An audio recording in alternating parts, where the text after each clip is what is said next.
Nepal connect, क्यानाडाबाट Nepal जोड्ने समसामयिक सन्दर्भ। हजुर, नेपाल कनेक्ट। एउटा शरणार्थी केटी, न भाषा न पैसा न पहुँच। एक दिन त्यही केटी क्यानाडाको गभर्नर जनरलसम्म बन्न पुगिन्।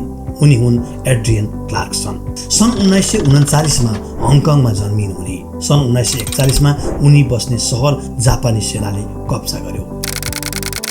ठुलो युद्ध भयो। मानिसहरू चारैतर्फ भाग्न थाले। डर र त्रासका बीच उनको परिवार त्यहाँबाट विस्थापित भयो। उनको परिवार केवल हङकङबाट विस्थापित भएन, उनको परिवार क्यानाडासम्म आइपुग्यो। क्यानाडामा आइसकेपछि उनको परिवारले ओटोवामा एउटा सानो घर बनायो, त्यही बस्न थाले। उनको बाल्यकाल त्यही घरको चौघेराभित्र बित्दै गयो। उनी स्कुल जान थालिन्। क्यानाडामा शिक्षा सबैका लागि खुल्ला थियो। यही वातावरण उनले प्रयोग गर्दै गइन्। उनको पढाइ राम्रो थियो। उनलाई क्यानाडाले कहिले पनि सोधेन कि त कुन देशबाट आएको होस्। क्यानाडाले उनलाई जहिले सोध्यो कि त के बन्न चाहन्छस्। उनको पढाइ अब्बल थियो। उनले स्कुल शिक्षा पूरा गरिन् त्यहीबाट। पछि उनी टोरन्टो युनिभर्सिटीसम्म आइन् उच्च शिक्षाका लागि। पछि उनी पेरिससम्म पुगिन् थप उच्च शिक्षाका लागि।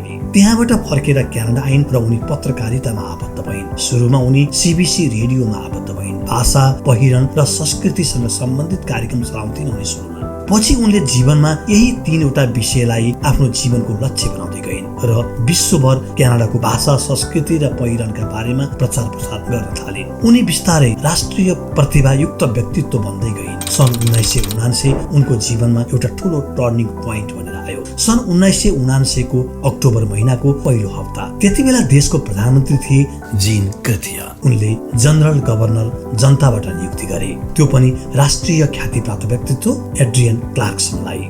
क्यानाडामा जनरल गभर्नर पद चुनावबाट नियुक्त गरिँदैन। प्रधानमन्त्रीले राष्ट्रिय जीवनमा उल्लेखनीय योगदान गरेका व्यक्तित्वहरूमा मध्येबाट त्यो व्यक्ति छान्दछन्। त्यही क्रममा प्रधानमन्त्रीले उनलाई गभर्नर जनरलमा सिफारिस गरे। पछि महारानीबाट उनको नाम अनुमोदन भयो र 1979 को अक्टोबर 7 तारिकमा उनले शपथ लिइन्। यसरी क्यानाडाले एउटा आप्रवासीलाई अथवा अर्को देशबाट आएको शरणार्थीलाई देशको सर्वोच्च पदमा पुर्यायो। देशले विश्वलाई सन्देश दियो कि देशको प्रमुख पदमा पुग्नको निम्ति अन्य कुराहरूको महत्त्वपूर्ण भूमिका हुँदैन। यो नियुक्ति पदको कुरा थिएन, यो नियुक्ति एउटा सन्देश थियो।